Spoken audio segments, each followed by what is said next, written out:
Hey guys, welcome to my channel. My name is Samantha. Today's video is going to be all about the Connecticut haunting. So this is another Ed and Lorraine Warren case, very controversial and absolutely fascinating. In 1986, the Snedeker family decided to rent an old house in Southington, Connecticut. The mother, Carmen, moved in with her 4 children. She had 3 sons and 1 daughter. Now, it's not clear as to whether the daughter actually exists, which is really strange.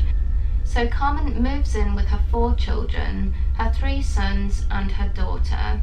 Carmen's husband actually worked away from home, so that meant that he commuted to work and was only really at the house at weekends. Now, Carmen decided to rent this house because her son Philip had cancer of the immune system.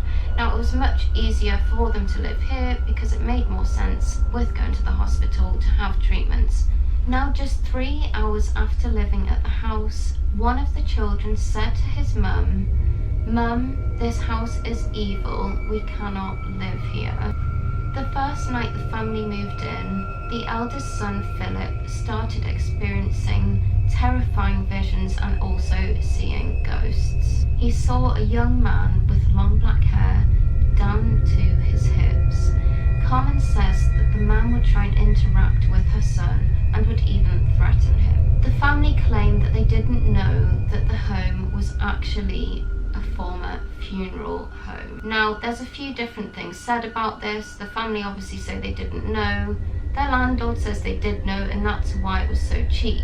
The children started to explore the house and would find equipment in the basement, like a body lift. There was still a body lift in one of the back rooms.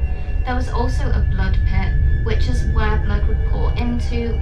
There's a table that goes on top, and then so you've obviously got the body laid there whilst they're working on it, and the blood drains into the blood pit.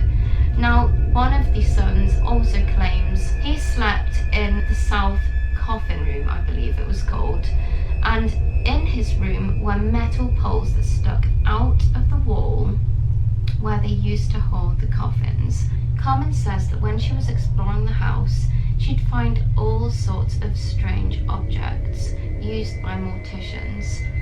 Things like toe tags. Now, toe tags are used to identify someone when they have died. Carmen also recalls that when she was cleaning the kitchen floor, the bucket of water turned to blood red. She says that the smell was like rotten flesh.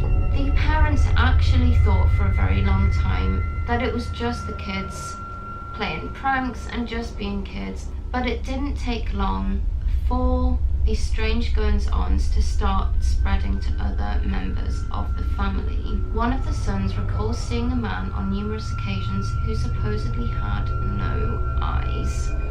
Other things happened when the family's cousins moved in. So the children's cousins actually moved into the house at one point because their mother and father were going through a divorce themselves. So it only made sense for them to move up there, seeing as they had a ton of room. Now, a really terrifying thing that happened was Carmen's niece went into the bathroom one night to find Carmen wrapped in the shower curtain as if she was being suffocated by it. She says that it was as if something was trying to possess her and take her over. Now, this didn't just happen to Carmen, it started to happen to other members of the family as well.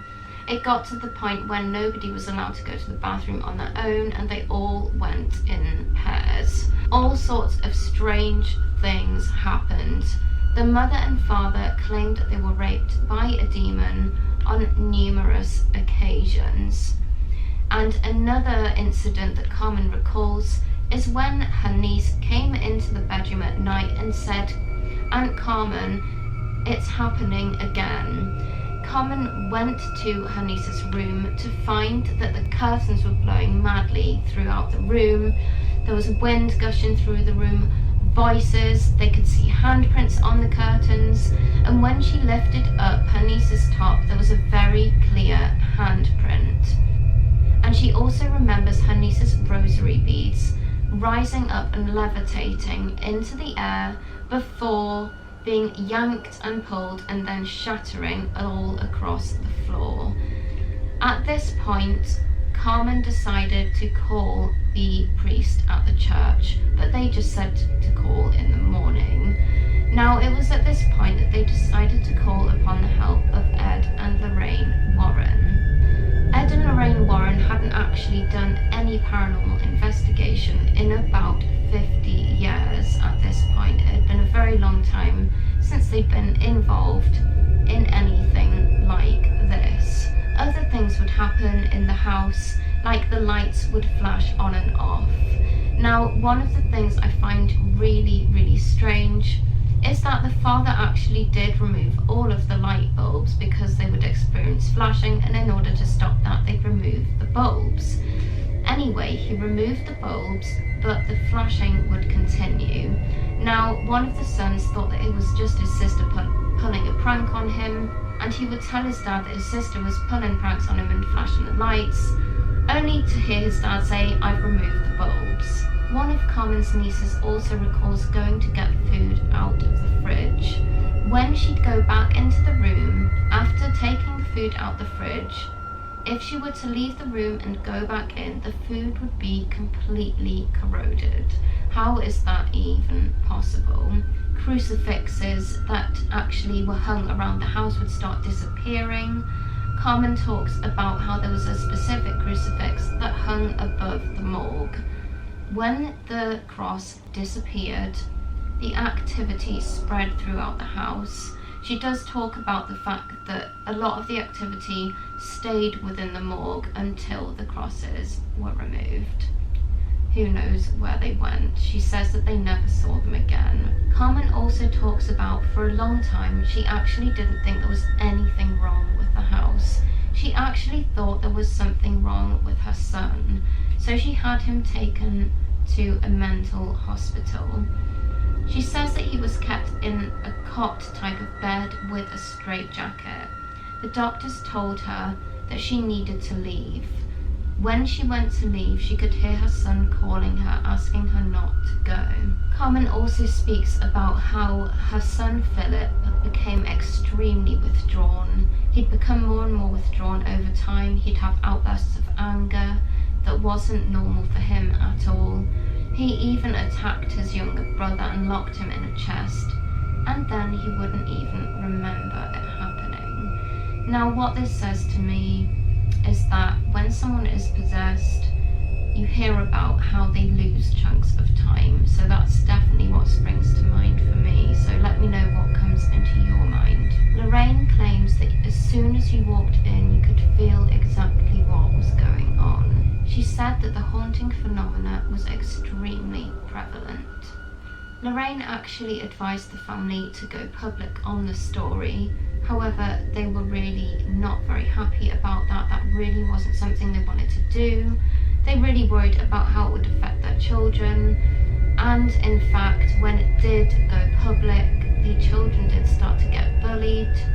Kids' parents would not want their children to go and play with them because they either thought that their parents were mad, or they were mad as a family, or that they just didn't want their children being around this kind of thing if it was true. The family and the Warrens claimed that they prayed in every room in the house, and when they said amen, they felt the evil leave the house. Lorraine Warren does state that it was a successful exorcism. Now, the family decided to stay in the house for another 6 days just to make sure that it was all over.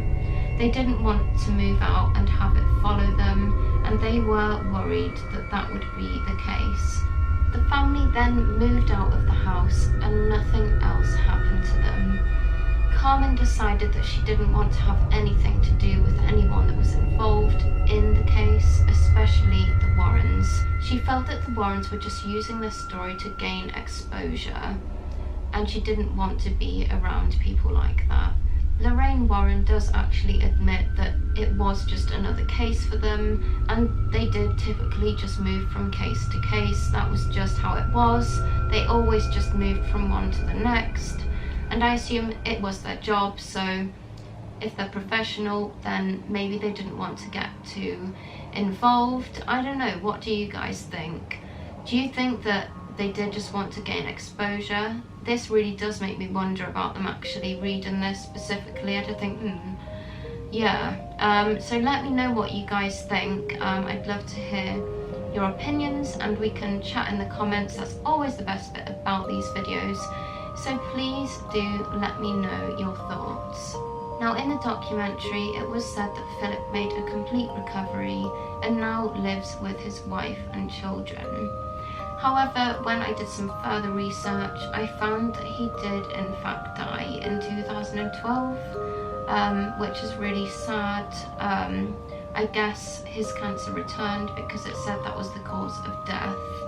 Now, I don't know when the documentary was made. I'm obviously assuming that the documentary was made obviously before, because they're talking about how he lived with his wife and kids. Or again, it's just another area where things aren't clear. So please let me know your thoughts on that as well. Do you know if he has died or not? Because I'm not really sure.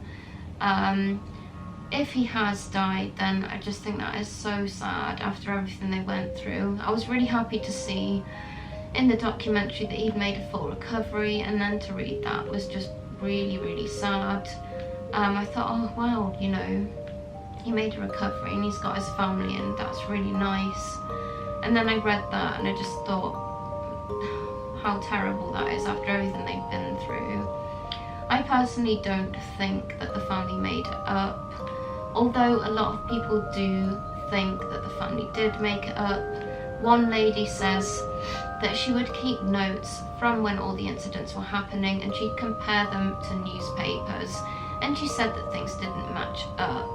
Now, I feel like there's definitely two sides to it, because when things get passed from person to person, things get lost in translation. The media also has a habit of exaggerating things or changing things, so it's really hard to know who was being truthful. But for me, when I watched the documentary, I thought that the mother seemed very sincere. I'm quite good at reading people's vibes. Obviously, I don't know. I'm not saying that I know, because I'm good at reading people. I just got the feeling that she was very genuine. I also don't understand why you'd fake something like that when you're going through something already very traumatic, with her son being so ill. But please do let me know in the comments what you guys think, and we'll talk about this case, because it's definitely one of the most intricate. There's so much information on it. It's so interesting. It's really dark. It's really sad as well, and I'd just love to chat with some of you guys about it. So thank you so much for watching this video. Please give it a thumbs up, and please subscribe to my channel. I make loads of videos like this one, and I think you'll really enjoy some of my content. So I'm gonna wrap this up now. Thank you so much for watching again, and I'll speak to you guys in my next video.